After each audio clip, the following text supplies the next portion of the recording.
Thank you. Yeah.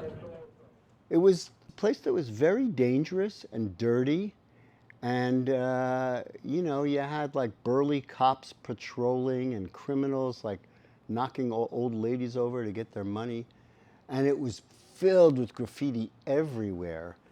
I mean, it was just the entire car that was scribbled. And on the outside, they did like actually some really beautiful artwork on the outside. It felt a lot more like harsh and I don't want to say scary, but a little rougher. I'd say, if you could describe it, dark, dirty, scary back then, and now brighter, cleaner, more efficient, and doable.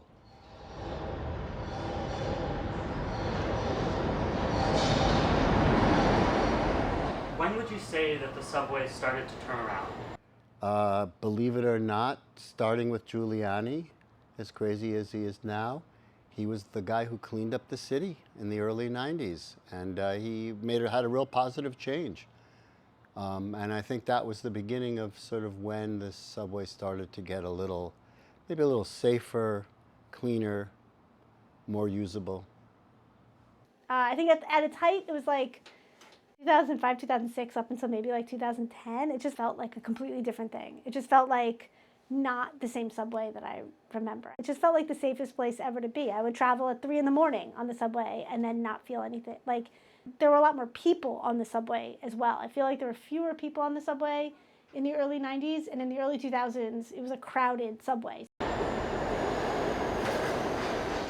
How important do you think the trust of the riders, and how do you gain and maintain that trust?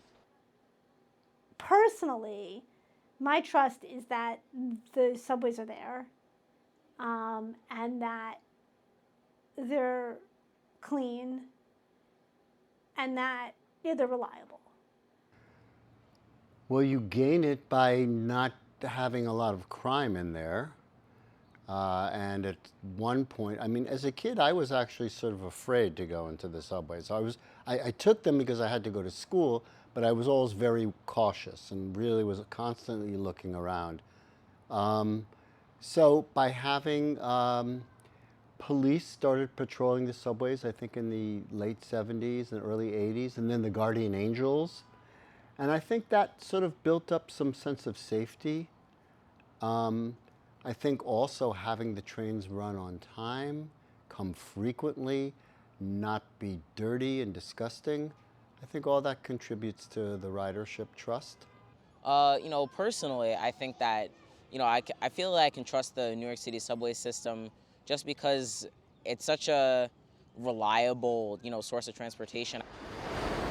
Crime in the subway has been on the rise recently. Yeah. Do you think that this is a major problem that needs to be dealt with in the way that it is? Or is this an over-exaggeration by the news? It doesn't feel like it did in the 90s. It doesn't feel like, oh, yeah, this is, we got this scary situation. It does feel still a lot safer. So I do feel it's exaggerated. Right now, crime is a big issue in the New York City area. Dems might claim that defunding police is a good thing.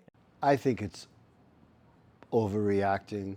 I think it's just typical politics that, people who are not happy with whatever administration is running the city are going to emphasize how terrible the crime is. And if you are a rider on the subway and you get mugged or shot, then you're not going to want to take the subway again. It's just not true. I mean, yeah, of course, some places are more dangerous than others, but I don't see the difference in crime. I know people talk about it, but personally, I have not felt it.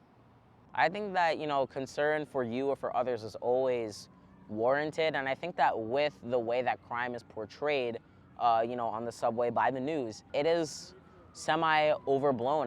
You don't walk around necessarily afraid, right? No, right, exactly. And as a kid, I think maybe I was particularly not a tough kid, but I was afraid a lot. I would never go east of 3rd Avenue, of the Bowery. Like East Village was just like, I would never go there because I was just too afraid of being mugged. I got mugged as a kid a bunch of times. 60s and 70s, I got mugged maybe, I don't know, 10 times. On the subway, too. But not since then. And I guess to solve the issue of crime in the city, basically, the solution to crime, obviously, is police.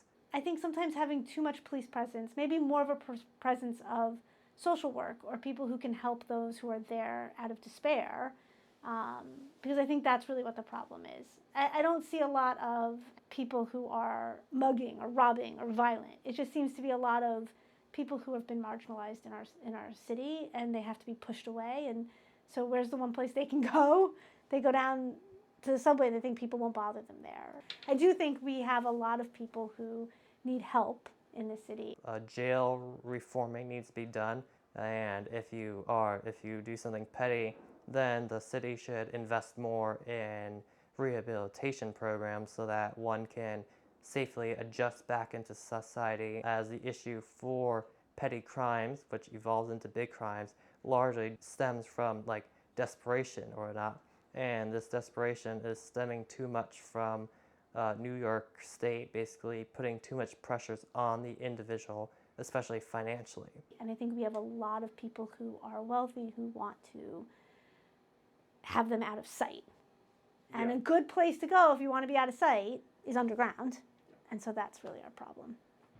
And so to me, the city has been ultra safe in the last 30 years, 25, 30 years. It's felt so much safer. And I think that's the general sense of it too. I mean, for a big city, everything is way, way down from what it used to be.